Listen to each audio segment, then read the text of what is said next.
Haya, na baada ya kusikia ripoti hiyo iliyoangazia kwa kina mkwamo uliopo katikati ya juhudi za kusaka amani katika vita hivi vya Marekani na Israel dhidi ya Iran, basi tulitaka kujua hatma yake na mustakabali wa mvutano unaoshuhudiwa sasa, na nilizungumza na mchambuzi wa siasa za Mashariki ya Kati Ibrahim Rahbi aliyoko jijini Dar es Salaam huko Tanzania, ambaye alianza kwa kuangazia picha pana ya mzozo huu kwa mtizamo wa sasa.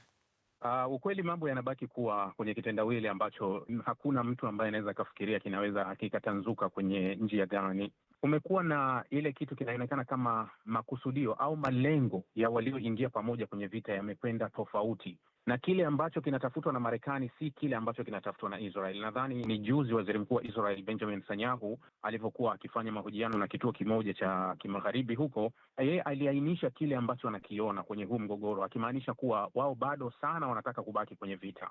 Lakini kwa pili wa Donald Trump unaona kuwa yeye anataka kujaribu kujinasua, lakini hataki kujinasua hivi hivi. Anataka angalau apewe chochote ili akirudi nyumbani aonekane kuwa amepata chochote kwenye hili. Ndio hapo tulipokwamia mpaka hivi sasa. Trump ameliita pendekezo la Iran kuwa ni takataka, ameliita trash, na Iran nao wameonyesha msimamo wao wa kutobadilika. Huu mkwamo sasa unaupeleka wapi mzozo huu? Ukichukua kwanza tafsiri ya ile neno la Trump kuwa hii ilikuwa ni takataka, nadhani ilikuwa ni kujaribu kuweka matumaini ambapo hapakuwa na matumaini, kwa sababu ukweli kuwa kilichowasilishwa na vyombo vya habari vya magharibi wiki jana pamoja na Donald Trump wakati anatangaza kusitisha ile operation yake ya kusindikiza meli, alisema kuwa aliombwa na Pakistani kwa sababu Irani walikuwa wamekubali kutoa jambo zuri, na hata akiongea na vyombo vya habari alithibitisha yeye kuwa wamekubali kuachia kila kitu ambacho alikuwa amekusudia kuwapa. Lakini ukweli kuwa Irani walijibu lile swala wakasema kuwa yalikuwa ni maoni ya Marekani. Nadhani wakati Donald Trump anayazungumza haya, anazungumza huku akielekea Uchina. Sehemu pekee au sehemu chache alizobakiza katika matumaini ya kubadilisha upepo inawezekana ikawa ni China. Mara hii anakwenda kuzungumza moja kwa moja na Xi Jinping. Nadhani kama Irani atapunguza matarajio na Marekani akapunguza matarajio na Israeli akapunguza matarajio, basi tunaweza tukafikia suluhu. Lakini kama kila nchi itataka iamini kuwa ushindi wake ni kupata kile inachokitaka, tunaweza tukabaki na mzozo huu hata miaka 50 ijayo. Kwa upande mwingine, China ndio mteja mkuu wa mafuta ya Iran, ambayo Trump amejaribu kuzuia nchi nyingine zisinunue kupitia vikwazo vyake. Sasa ziara hii unadhani kweli inaweza kuzaa matunda wakati kutakuwa na mvutano kama huu? Inawezekana, kwa sababu kuna kitu kimoja ambacho Marekani anacho na nchi nyingi duniani hawana, ni kuishikilia dunia. Kuna ofa nyingi ambazo Marekani anaweza kumuofa China. Sasa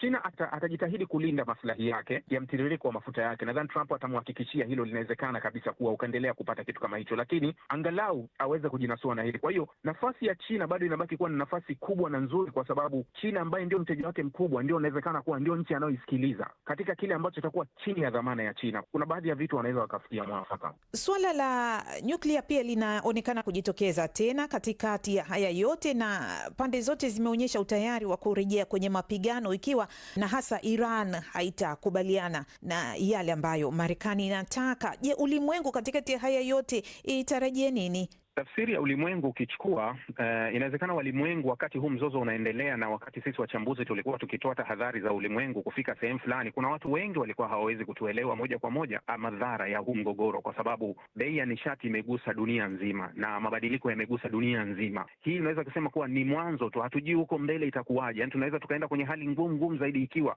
hili linaweza likaendelea. Ni mchambuzi wa masuala ya siasa za Mashariki ya Kati aliyoko huko Dar es Salaam, Tanzania, Ibrahim Rahbi alipozungumza nasi kuhusiana na hayo yanaendelea huko Mashariki ya Kati.